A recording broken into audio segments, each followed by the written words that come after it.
Welcome to the EXCELcast. My name is Mark Clegg, and I'm the Director of Entrepreneurship and Career Services here at the University of Michigan School of Music, Theater, and Dance. And I'm here with Girls Rock Detroit. Welcome. It's great to have you here. Thank you. Thank you. So, Girls Rock has just won the inaugural EXCEL Prize for the EXCEL program here at the School of Music, $10,000. And we're just really excited about what they're accomplishing with their social mission in Detroit. And we're here with Melissa Coppola, who just graduated from our program, is also pianist, multi-instrumentalist. Roz Hartigan, who plays bass, one of the other co-founders, along with Wilray Adamo, who is a singer-songwriter. And then Heather, I gotta get this right? Maurer, how'd I do? Yep. All right, great. So wonderful to have you here today to talk about Girls Rock Detroit. So can you tell us a little bit, Melissa, about how Girls Rock Detroit came to be? Or what is it, first of all? Oh, sure, yeah, I can tell you what Girls Rock is. Girls Rock Detroit is a community organization. We're a nonprofit, and we are dedicated to empowering girls and women through music education and performance. So what we do is we present a summer camp every year, and last year was our first year. This year is going to be our second year. We'll present 2 weeks of camps where girls get instrument instruction, band practice, and workshops throughout the day, and they write original songs at camp and perform those original songs at a giant showcase at the end of camp. That's fantastic. And how many girls are involved in camp? Last year we had 26 campers, and this year we're going to be servicing 60 campers. Is it just 1 week, or how long is it? It's a 1 week camp, so the girls come on day one. We assign them their instruments, put them into bands, and then they're on their way through a 5-day camp. Wow. Have they played instruments before? This is sometimes the first time they've touched an electric guitar. Yeah, so most of them have never had any musical experience, so last year most of them didn't. So it's really cool to be able to put an instrument in their hands and say, you can do it, and learn how to play it. Fantastic. So Willa, could you tell us a little bit, like, how did you guys get this idea, or Absolutely. How did the organization come into being? Well, Girls Rock Detroit is a part of a larger Girls Rock Camp Alliance, so a national organization and actually an international organization. So there are Girls Rock camps going on all over the world. But we decided to start Girls Rock Detroit January 2015, maybe? 14. First camp. Oh, 14, yeah. Right. September 2014. Yeah, September 2014. But before that, we had been thinking about it for a long while. I met both Melissa and Roz while we were volunteering for Girls Rock Chicago. And Roz had a daughter who was a camper, and Melissa and I were both there volunteering. And then since then, Melissa and I, the next summer, went and helped with the starting week of Girls Rock Iowa City. And really when we got home from Iowa City and we saw actually what happens in the very first week, were we finally like, oh, we can definitely do this. So, and then Heather got involved and brought it all together. So Fantastic. Now, were you all musicians before you got into Girls Rock Detroit, or did you have you developed your skills to actually work in the camp?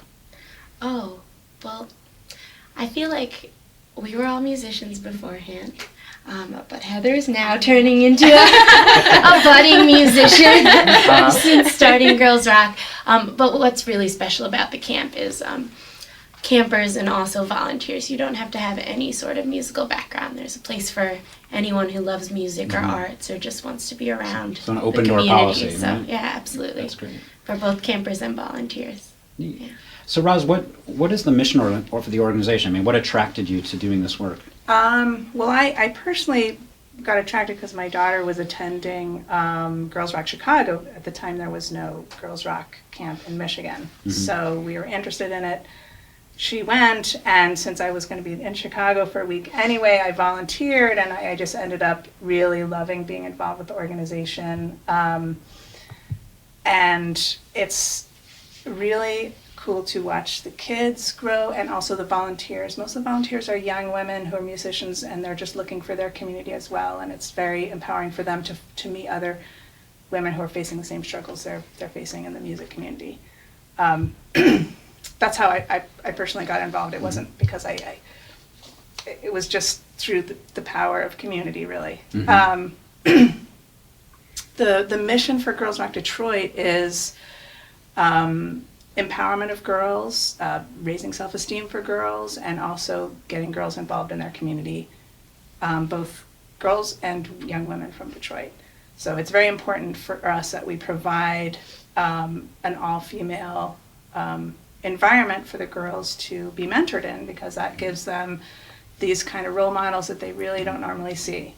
And it also gives the volunteers this idea that they have valuable experience and they have value to teach the next generation.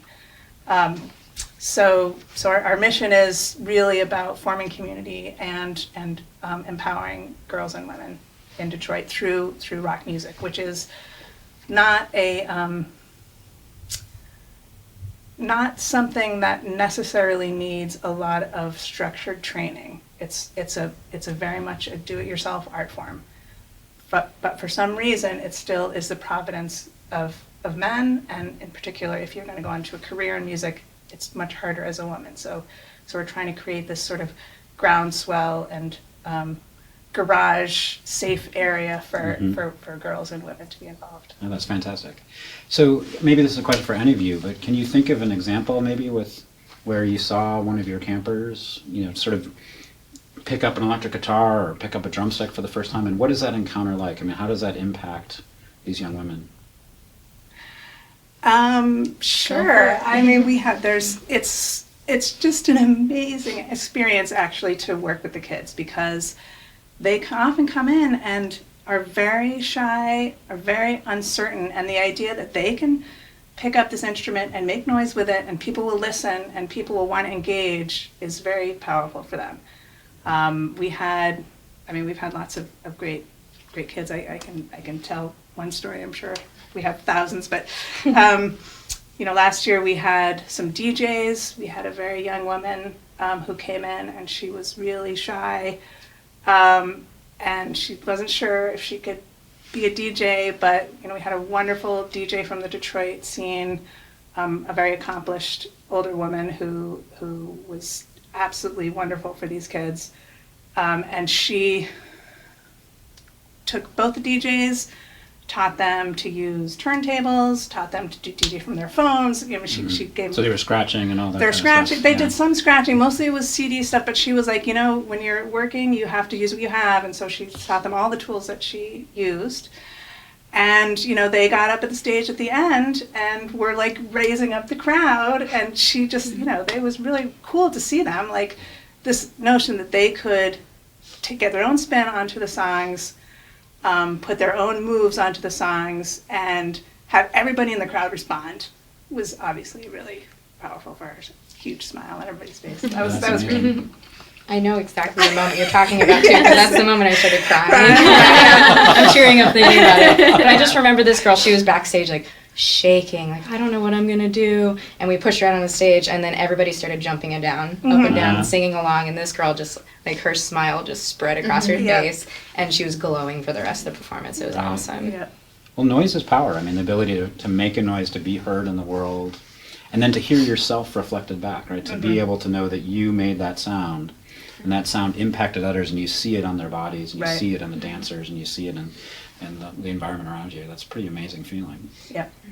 Now, do you work with the campers to actually write songs as well? Yes, absolutely. That's got to be pretty powerful about giving voice to yeah, young women. Amazing. The ideas and like the topics that they want to sing about and the things they have to say are just, they're wild and they're fantastic. So what kind of thing? Yeah. Just My Broken Heart and, Oh, no, no.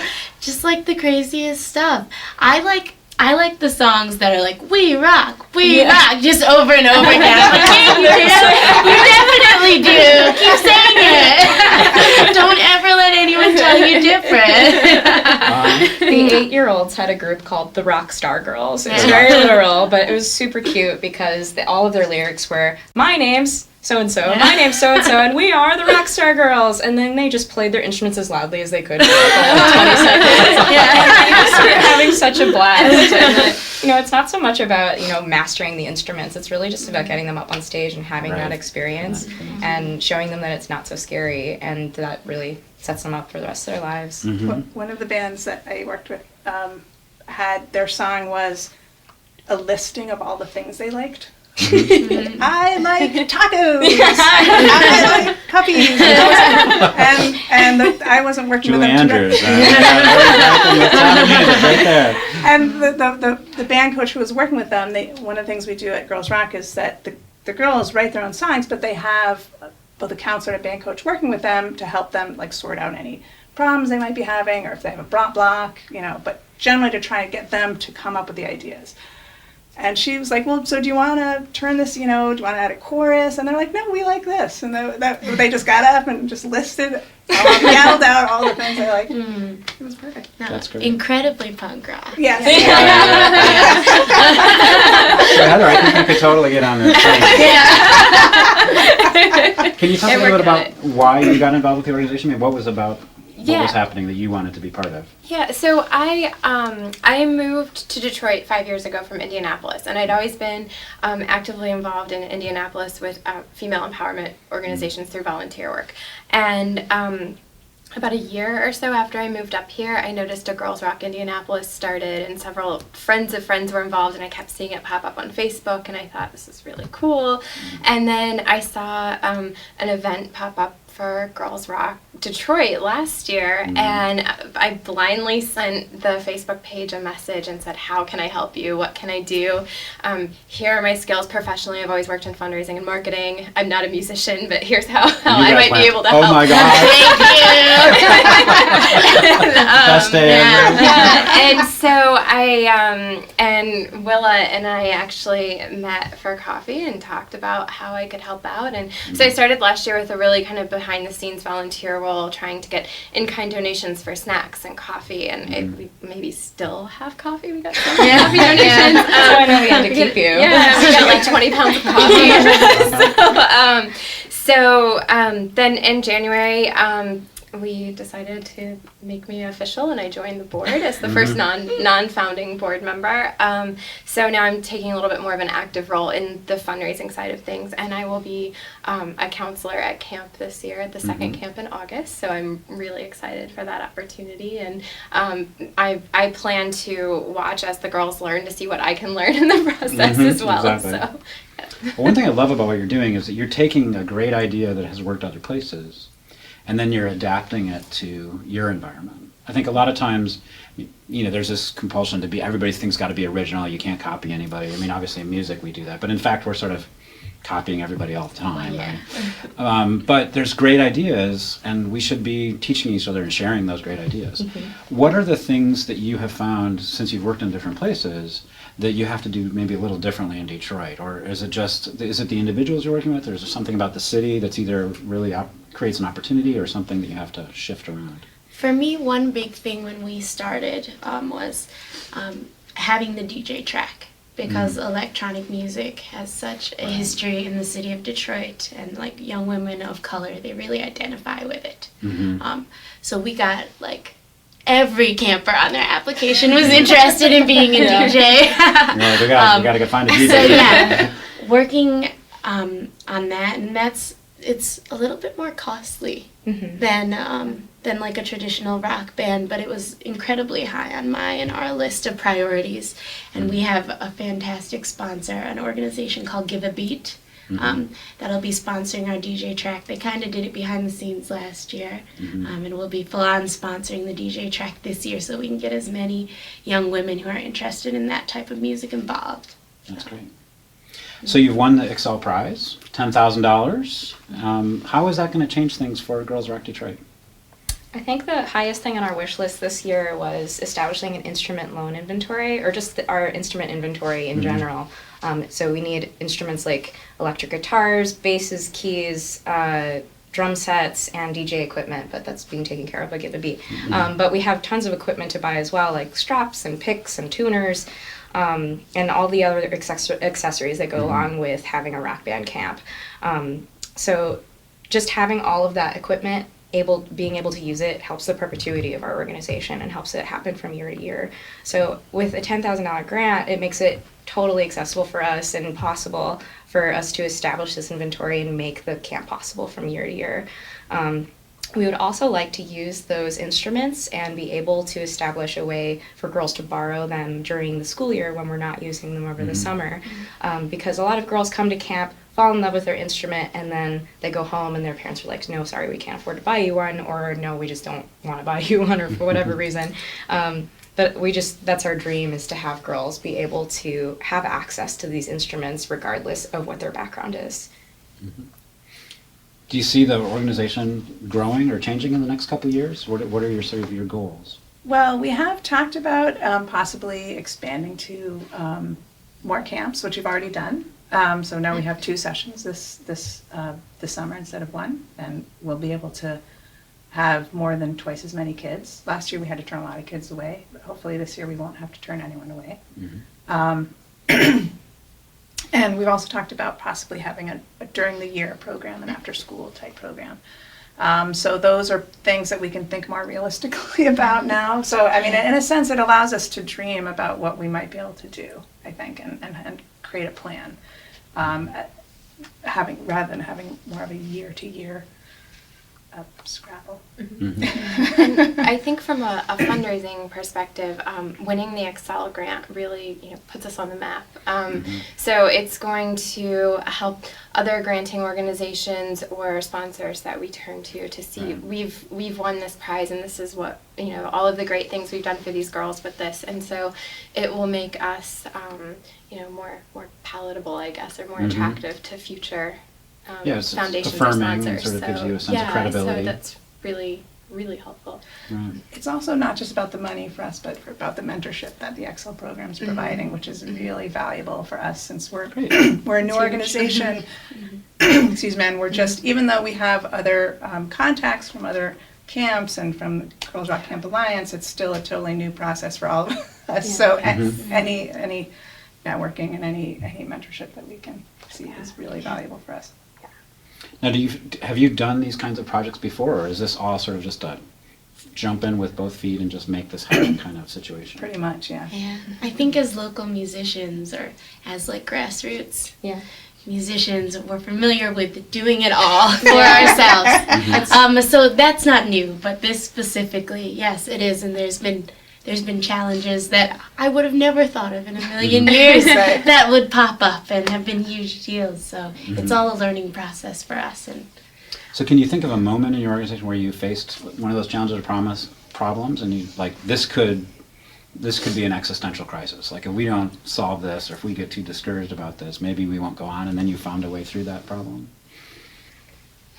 I mean, when we first started, the first hurdle that we had to jump over was finding a venue that would take us. And I think without seeing the camp in process and trying to describe it to somebody in abstract, like, this is what we want to do, we need this amount of space, people were kind of hesitant to say, like, yes, you can use our facilities to do this, especially because we were explaining that we were completely volunteer run, we had never done it before, so it was a huge risk for anybody to be, to kind of house us in this project. So we ended up partnering with Community Music School in Detroit for our first year, and this year we're going to be partnering with Wayne State and Dime, which everybody's kind of like, yes, we'll house you now. They've seen what we've done, and now people are willing to help us. You got your I Facebook pictures, and you got your it tweets was, out. You're real. It was definitely a little discouraging at first, just taking that plunge and saying, like, yes, we're doing this, the camp is happening. We just kept saying the camp is happening, but we don't have a place yet. So that was a little scary, but it ended up working out fine. But I think that was probably one of the biggest hurdles I can remember early on. It was tough. Everything was new the first year, and we really didn't know how hard things were going to be. We didn't know how much money it was going to take. So we were just sort of guessing and hoping for the best. And as it turned out, people were just so amazing and just volunteered, and they offered money. And my sister flew out from Oregon to stay with me for a week and help me with this project. I mean, to me, that was an amazing thing for her to do. And it wasn't just me. We had a volunteer come up from North Carolina who's like, wow, this looks cool. I'm just going to come up and stay and help for a week. And then she just moved here. She actually just and relocated here. She then fell in love with Detroit. So Wow. she's So obviously you've made friends so through yeah. So people have just, I feel like, you know. So many people have gone above and beyond our Yeah, expectations. the love has just poured in Yeah. from Yeah. everywhere, so. Yeah. That's fantastic. And it's been really exciting. I haven't even told you guys this yet, but in the last week or so, since we've been getting all of this good press, I have noticed some of my coworkers who have daughters are posting on Facebook like about Girls Rock, and they don't even know my affiliation with girls, and it's just really cool for me to see like, hey. Right. I know that.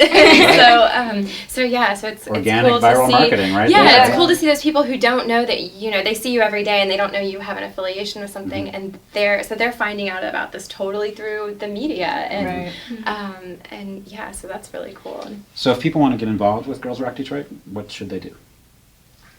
Our volunteer application's actually open tomorrow, which is that May 22nd? Yeah. May 22nd on Sunday at noon. So they can obviously apply to volunteer. Though we also have a CrowdRise crowdfunding project right now going on crowdrise.com/girlsrockdetroit. And you can also just generally sign up for our mailing list to keep in touch with us and see what events are coming up.